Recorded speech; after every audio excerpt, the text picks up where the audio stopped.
ఏలినాటి శని, అర్ధాష్టమ శని ప్రభావాల నుంచి బయటపడేందుకు పరిహారాలు పాటించడం చాలా మంచిది. శని దేవుడు కర్మలకు అనుగుణంగా ఫలితాలు ఇస్తాడని అందరికీ తెలిసిన విషయమే. అందువల్ల ఒక వ్యక్తి కొన్ని ప్రత్యేక పనులు చేయాల్సి ఉంటుంది.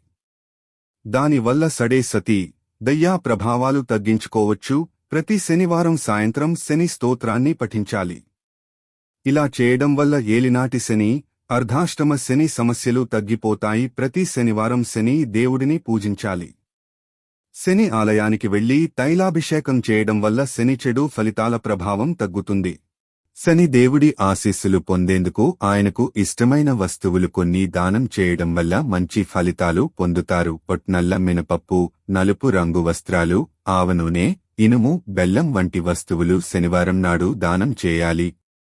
ఇలా చేయడం వల్ల శని దేవుడి ఆశీస్సులు మీకు ఎప్పటికీ లభిస్తాయి. ఏలినాటి శని, అర్ధాష్టమ శని ప్రతికూల ప్రభావాలు తగ్గించుకునేందుకు మీరు శక్తివంతమైన శని మంత్రం లేదా శని స్తోత్రాన్ని పఠించాలి.